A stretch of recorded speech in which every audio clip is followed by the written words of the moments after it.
নমস্কাৰ, মই মিলন শইকীয়া। আমি আছিলোঁ টিহুত, মানে টিহু ৰাস মন্দিৰ প্ৰাংগণত আমাৰ পেণ্ডেল চলি আছিল।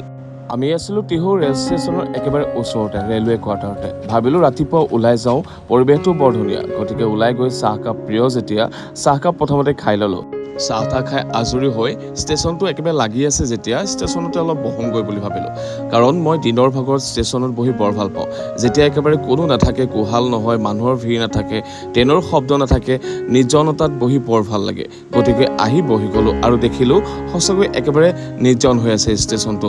মানুহ দুই এজনৰ বাহিৰে নাই, না ট্ৰেইনৰ শব্দ না মানুহৰ কোহাল আছে, সেইকাৰণে বৰ ধুনীয়া লাগিল। গতিকে ট্ৰেইনৰ ষ্টেচনটো ইফালৰ পৰা সিফালৈ এপাক ঘূৰি ফুৰিলোঁ। কিছু সময়ৰ পাছতে সন্ধিয়াই হ'ল। সন্ধিয়া আমাৰ নাটক আছে যেতিয়া আমিতো আহিবই লাগিব, গতিকে সন্ধিয়া সোনকালে আমি ৰাস মন্দিৰ প্ৰাংগণলৈ আহি ৰেডি হৈ গ'লোঁ।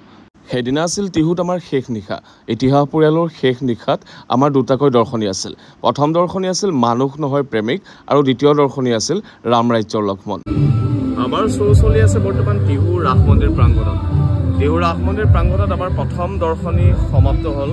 টিহুবাসী ৰাইজক বহুত বহুত ধন্যবাদ, ইমান মৰম, ইমান আশীৰ্বাদ দিয়াৰ বহুত ধন্যবাদ। আৰু বৰ্তমান দ্বিতীয় দৰ্শনী চলি আছে ৰাম ৰাজ্যৰ লক্ষ্মণ। আমি দ্বিতীয় নিশা দুটাকৈ দৰ্শনী কৰা কথা আছিল মানুহ নহয় প্ৰেমিক নাটকখনক, কিন্তু বৰষুণৰ কাৰণে আমি কৰিব নোৱাৰিলোঁ।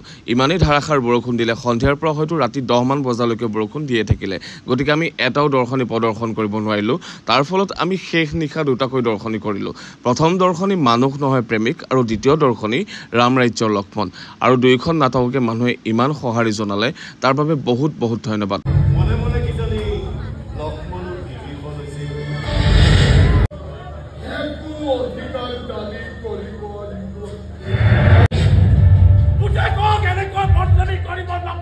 আজিলৈ ভিডিঅ'টো ইয়াতে সামৰিছোঁ। শেষলৈকে চাই থকাৰ বাবে অশেষ ধন্যবাদ।